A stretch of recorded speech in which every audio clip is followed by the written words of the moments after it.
On our 25th wedding anniversary, my husband didn't give me flowers. He gave me divorce papers and told me to get out of my own home. The ballroom felt eerily silent. Champagne glasses paused midair, forks froze above plates, and eyes turned toward me in disbelief. Standing by the head table, Daniel, my husband of a quarter century, held a crisp folder in his hand. He'd waited until the toasts were done, the applause softened, and the mood was at its warmest, all so he could twist the knife in front of 100 people. 25 years is long enough, Naomi, he said calmly. I want someone younger now. And please leave the condo by tomorrow. It's time for change. Time for change? My condo? The one gifted to me by my parents? Their legacy? Their love?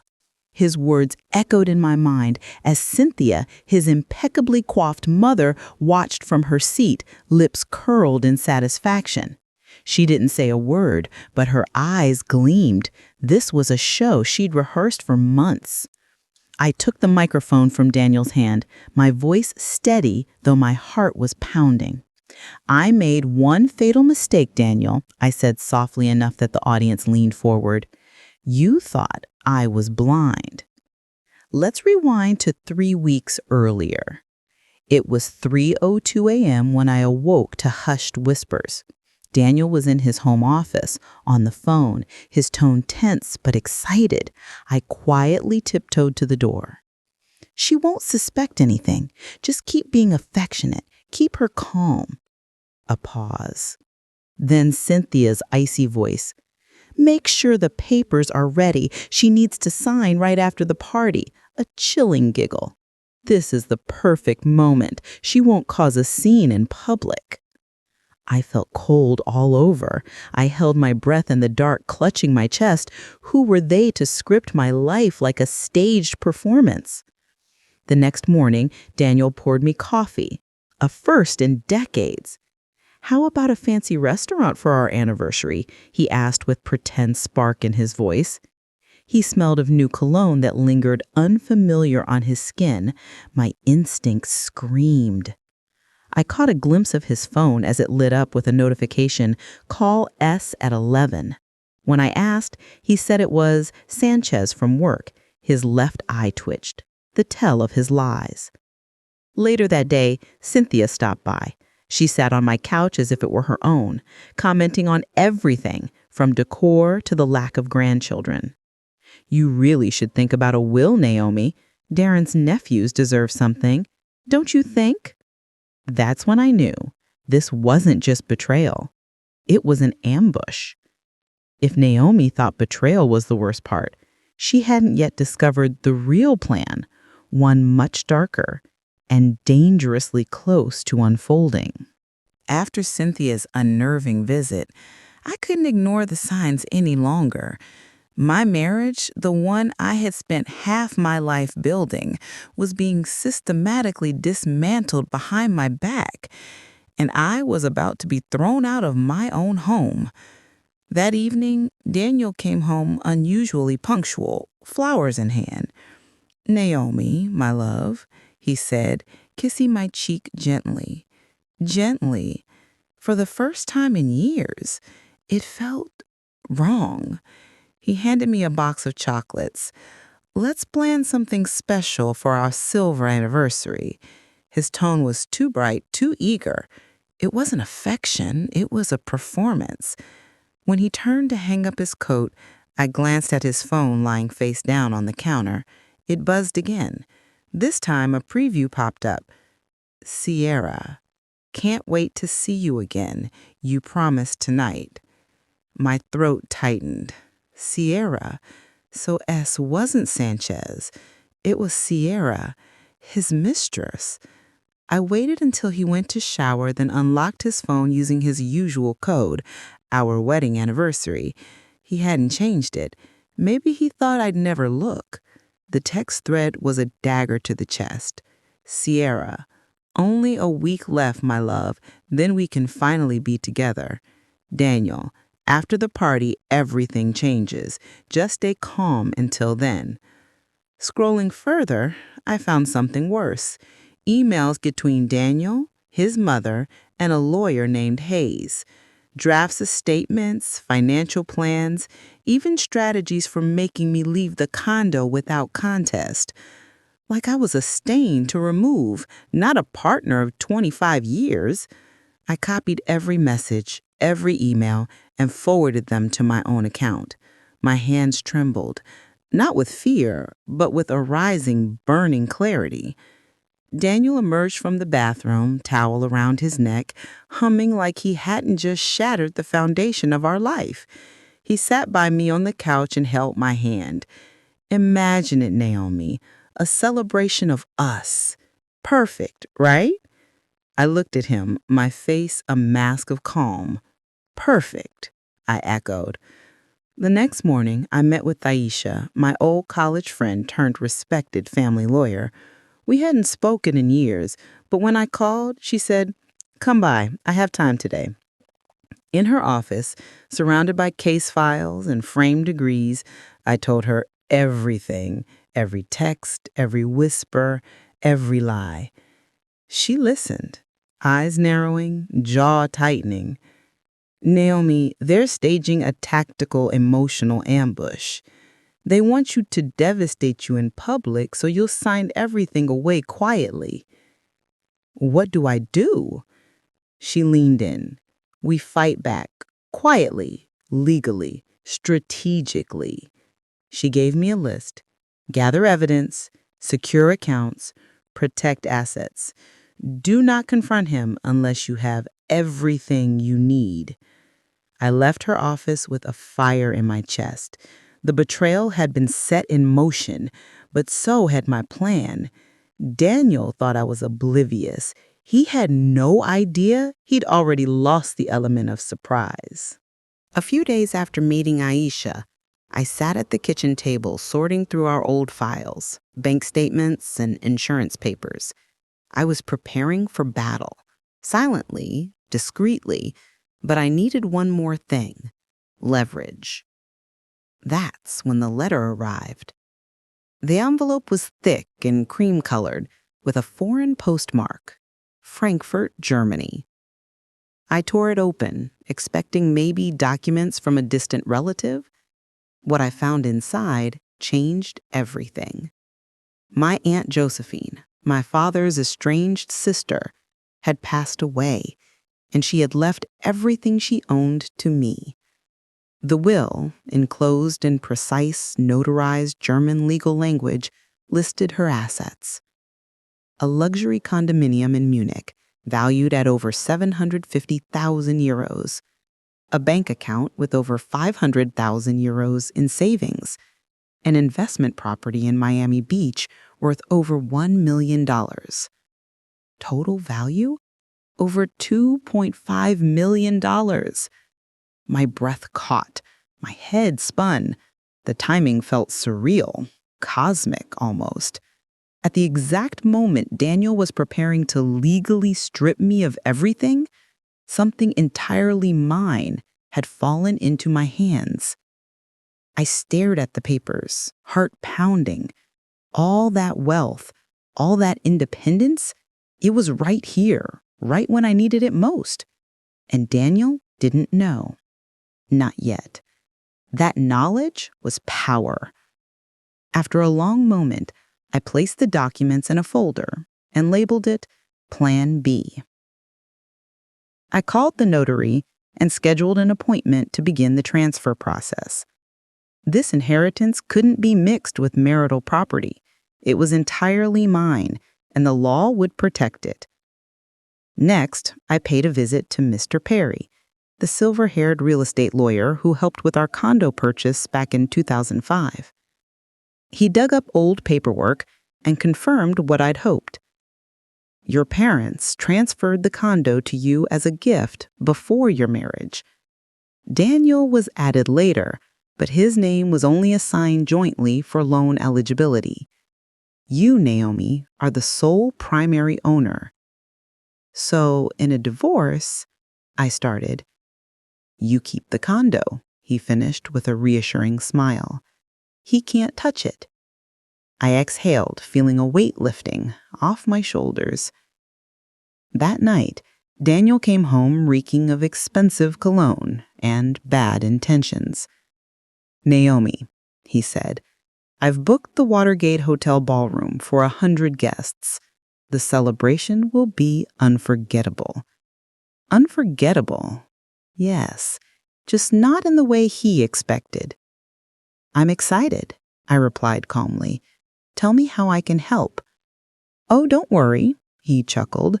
"Just be beautiful and gracious. I've got the rest planned." He had no idea I was planning too. And little did he know, my resources now far exceeded his reach. But the countdown had begun. The closer the anniversary got, the more Naomi uncovered, and the darker Daniel's intentions turned. The days leading up to our anniversary felt like a silent standoff. Daniel was buzzing with excitement, insisting everything was perfect, making phone calls at odd hours and practicing a speech in his study. But every word he said sounded like bullets he was loading into a gun pointed at me. And still, I played the part. One morning, he came into the kitchen, smiling too widely. "Naomi, wear something elegant, something that highlights your beauty. People will be watching." He said it affectionately, but the way he lingered, eyes sharp, I could feel the mockery beneath it. He wanted me glowing when he dimmed the lights. But I wasn't preparing for an emotional funeral. I was preparing for resurrection. That afternoon, I logged into our joint bank account and nearly choked. In the past 30 days, over $30,000 had been withdrawn. Jewelry purchases, payments to Hayes and Associates, dinner charges for 2 in upscale restaurants while I spent nights alone at home. He was using our savings, my father's inheritance, to fund his betrayal.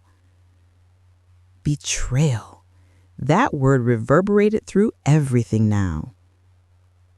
Later, I checked Daniel's messages again and saw something new. Sierra Mason. That name again. I searched for her. Online, she was everything Daniel's mother probably prayed for. Young, glamorous, and deeply shallow. Her posts were full of cocktails, designer handbags, and motivational quotes written in sparkly fonts. And lately, veiled comments like, "New beginnings are the best kind of drama," and "Waiting for my forever to finally begin." I felt anger rise, but not jealousy. No, what I felt was resolve.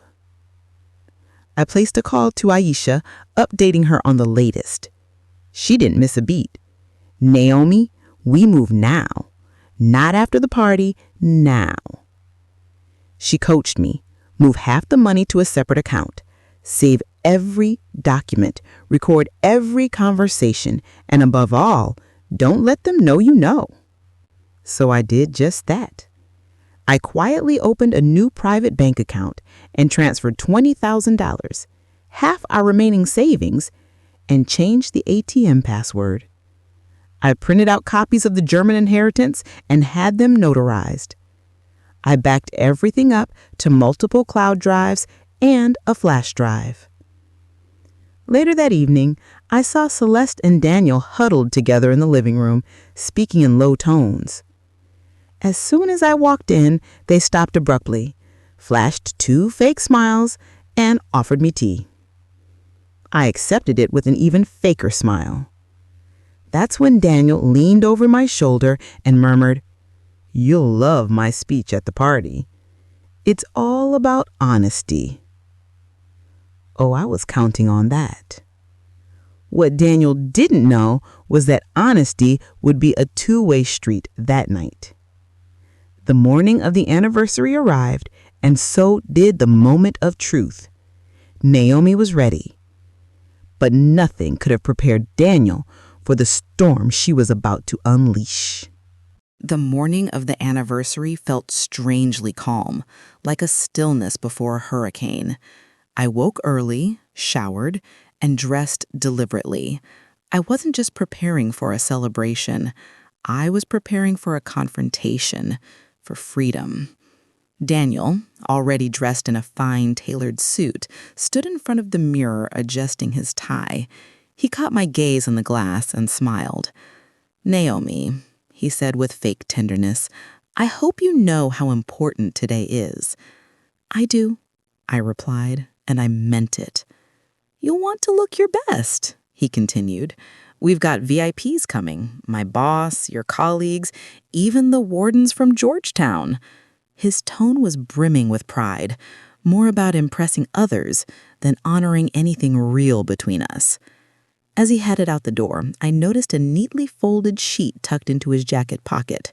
A speech, one he'd clearly rehearsed endlessly, one I'd already intercepted and read days ago on his laptop. It began sweetly, a tribute to 25 years, but toward the end it turned sour, with lines like, "Our lives have drifted apart. It's time for both of us to find our own happiness. Today, in front of those we love, I'm choosing honesty. I'm asking Naomi to begin a new chapter without me." He planned to leave me in front of everyone, humiliate me, frame it as noble. But I wasn't leaving quietly. As soon as he left, I opened the safe and reviewed my documents one more time. The condo title naming only me, Aunt Josephine's inheritance papers, screenshots of Daniel and Sierra's messages, text between Daniel and his mother discussing how to emotionally pressure me into signing away my rights. I slipped everything into a slim folder, placed it inside my purse, and sat down to breathe. I thought of the girl I was when we met, bright, hopeful, just starting her accounting career, and how much of her I had to kill to survive a marriage to a man like Daniel. Not today. Today, I was bringing her back. By afternoon, the condo was pristine, empty, silent. I knew it would be the last time Daniel walked through these doors, because I wasn't coming home to the same life tonight. One way or another, I'd reclaim it for myself. At 5:30 p.m., a knock at the door startled me. It was a courier, handing me a final document from the German consulate. The inheritance transfer had begun. Within a week, I'd have full control of the funds and properties. Right on time. I smiled. If timing was everything, today would be perfect. As I stepped out of my condo, purse in hand, I whispered to myself, "You chose the battlefield, Daniel, but you forget I know how to win wars too." The guests gathered, the ballroom glowed, and Daniel took the mic, completely unaware that Naomi was about to flip his script in front of everyone. The ballroom at the Watergate Hotel shone with sparkling chandeliers and polished marble floors, while classical music floated through the air. Guests chatted happily, oblivious to the fact they were about to witness a war disguised as a celebration. I entered alone, dressed in an elegant deep blue gown. It wasn't just an outfit. It was armor. Daniel waved from across the room, grinning broadly as he played the role of the devoted husband, already schmoozing his boss, colleagues, and the endless parade of guests he'd handpicked for this performance. I arrived at the head table and took a seat beside him. "You look stunning," he whispered. "People are already talking about how perfect our marriage is." "They're about to know the truth, too," I replied quietly, and he just smiled, thinking it was flattery. The evening unfolded with speeches and toasts and polite laughter. Then the moment arrived. The MC tapped the microphone and announced, "Ladies and gentlemen, please give your attention to the groom, Mr. Daniel Price. He has a few words in honor of his wife and their 25 years together." Daniel stood, holding the speech he'd rehearsed so many times. The room fell silent. He began, "Friends, family, thank you for joining us. Tonight is special, not just because we've reached a milestone, but because we've reached clarity." The words rolled off his tongue with practiced charm. I felt the tension shift. The entire room watched him, expecting a love-filled moment. But then the trap sprung. We all change with time, yes, but sometimes honesty requires hard choices. Naomi and I, we've grown apart, and it's time for that truth to be spoken aloud. There it was. Gasps rippled. A glass clinked too suddenly. Cynthia watched from her table, smiling coldly. He kept going. She's been a part of my journey, yes, but we've become different people, and today I'm choosing a new path. Naomi, it's time.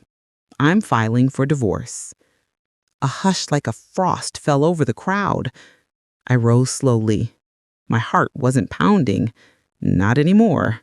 I stepped toward the mic and gently took it from his hand.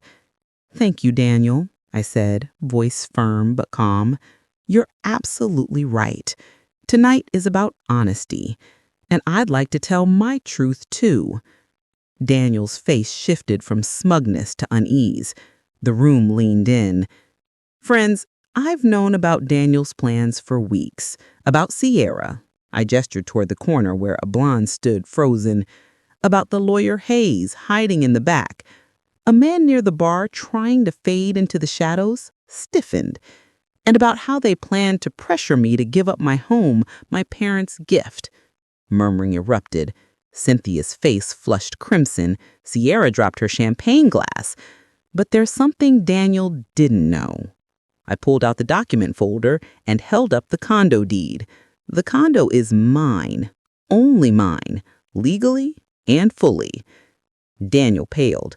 But I wasn't done. And 3 weeks ago, I inherited 2 properties and over $1 million from my aunt. Gasps. A whisper ran through the room like electricity. So Daniel, go ahead. Choose your new life. You and Sierra can have each other. I paused, then added softly, just not at my expense. The room erupted. But it wasn't over. What happened next would destroy Daniel's life far more than any one speech ever could. Silence, then chaos. As I stepped back from the microphone, the room erupted into a swirl of gasps, whispers, and accusations. The wall Daniel had been trying to build around his betrayal crumbled in seconds. Cynthia lurched up from her table, livid. "This is ridiculous. You're lying," she screeched, her voice brittle with rage. "No, Cynthia," I said steadily. "What's ridiculous is trying to steal property from your daughter-in-law and believing she wouldn't catch on." Some guests began clapping. Others stood up, shaking their heads, stunned by Daniel's callous manipulation. A few family members approached me. Hugs, whispers of support, disapproval aimed squarely at Daniel. But the real blow wasn't from me. It came from Sierra. She shoved her way toward Daniel. "You promised me that condo," she spat, voice trembling. "You promised we'd move in by New Year's." "Sierra, not now," Daniel stuttered, trying to quiet her. "Not now," she shouted. "I left everything for you, and now you're broke and humiliated? You're a fraud." Guests turned in her direction, aghast. Someone was filming. Phones were raised, recording every second. This wasn't just a scandal, it was going viral. "You told me you'd drain her accounts," Sierra screamed, voice shaking with betrayal. "You said she wouldn't fight. You said she was weak." Cynthia grabbed her arm. "Keep your mouth shut. You're ruining us." But Sierra jerked free. "You ruined yourselves," she shouted, storming out, in tears, equally angry at Daniel for failing and at herself for believing a liar. Daniel's mask cracked at last. His face went slack, like he finally understood the consequences. "Naomi, can we talk in private?" he said, defeated. "Everything that needed saying just happened in public," I replied, staring at him calmly. He swallowed hard, looking around as people began to leave. Some embarrassed, others disgusted. His boss approached, red-faced and stern. Daniel Price, after 20 years at this company, this is how you honor your wife? Your career? You think this won't affect us? We'll discuss your position Monday. You might want to start reconsidering your future. Daniel was speechless. Even his mother, the silent puppeteer, looked overwhelmed. Her reputation, her connections, her carefully cultivated image, all exposed. But one more voice joined the chorus. A man stood near the back, holding his phone, a banker who'd arrived late to the party. He clearly hadn't been briefed. "Mr. Price," he said loudly, "your loan application for the second mortgage got flagged for fraud. We'll need to review it again, legally." "Fraud?" someone repeated. "Did he take out loans too?" Guests muttered, recording everything now. At least 2 employees whispered, "This has to go online. People have to see this." Daniel's life was crumbling, and I just walked out the ballroom doors, calm and free. You might think that was the end, but the real reckoning happened after the camera stopped and the world watched when Daniel realized this wasn't just humiliation, it was total collapse. The night air felt cool against my face as I stepped outside the Watergate Hotel. I inhaled deeply. The city lights shimmering under the dark sky felt like a new world opening. Freedom was no longer a dream, but a reality. I hailed a car and headed home, leaving the chaos behind. Meanwhile, inside the ballroom, chaos was fully unleashed. Guests hurried to leave, some embarrassed, others amused, a few even cheering for me as they passed by the shattered man who had once been my husband. Daniel slumped in a chair, tie loosened, speech crumpled in his hand, as if he didn't recognize the world anymore. Sierra had fled. Cynthia sat in stunned silence, too. Everything they'd built on lies had collapsed in under 10 minutes. Videos were already trending online under the hashtag Silver Anniversary Scandal. The fallout came swiftly. By Monday morning, Daniel's boss called him into the office. "You've made yourself a public liability," he said coldly. "We can't trust someone who publicly humiliates his spouse and mishandles money." Daniel was fired within the hour. That same day, a bank representative knocked at Cynthia's door. The mansion she'd mortgaged to fund her son's dirty scheme, now under seizure. All that scheming had not just cost Daniel his marriage, but their entire financial security. I heard all of this secondhand. My cousin Dwayne, who attended the party, told me over the phone, "You should have seen his face when the auction notice arrived. His mansion is hitting the market. He's finished." Later, I got a text from Aisha. "It's happening fast. Daniel's lawyer dropped him too. You're clear. Court date in 2 weeks. We've got all we need." I thanked her. With my heart, not just my words. I spent the next 2 days packing, but not in sadness, in liberation. Documents in hand, I finalized the transfer of Aunt Josephine's inheritance. I met with the notary, signed my name boldly, and stood in awe of everything I'd been blessed with. A condo in Munich, a condo in Miami Beach, over $1 million in savings, my own Georgetown home, untouched. This wasn't vengeance, it was justice. On the day of the divorce hearing, I walked into the courtroom confident, head held high. Daniel looked 10 years older, with dark circles beneath his eyes and a cheaper suit replacing his once tailored wardrobe. The judge reviewed the documents calmly. This condo was a gift before the marriage. It belongs solely to Mrs. Sterling. Aisha gave me a nod. We'd won. The judge assigned Daniel half the cabin and half of his own vehicle. Everything else, mine. There was one last responsibility, the debt.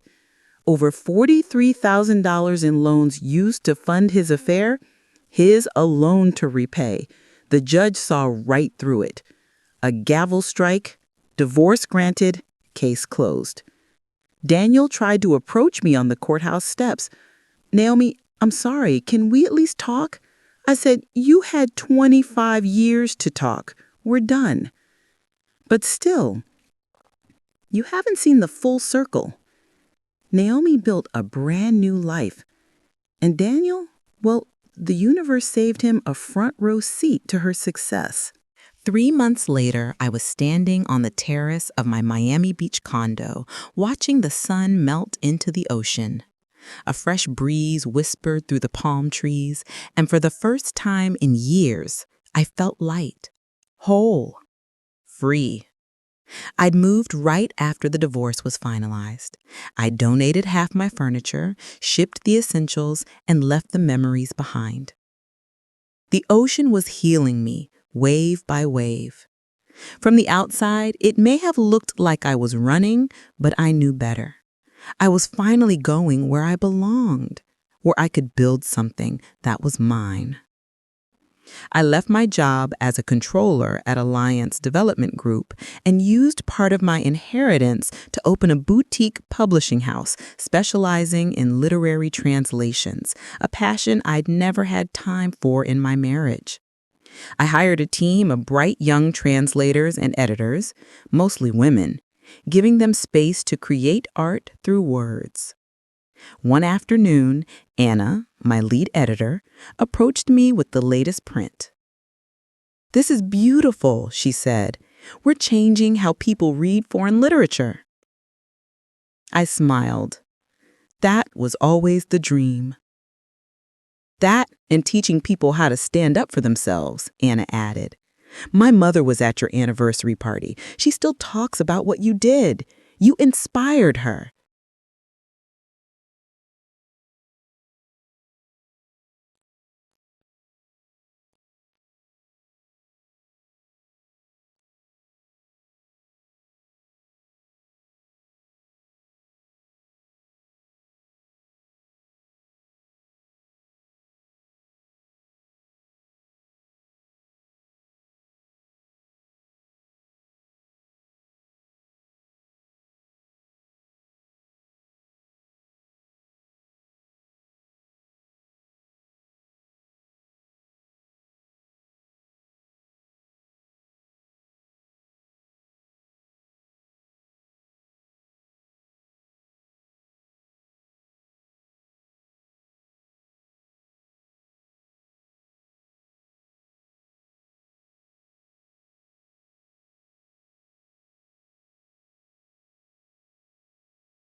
A year had passed since that unforgettable night in the ballroom. Sometimes I wondered if it even happened, or if it was just a dramatic dream from which I woke up wiser.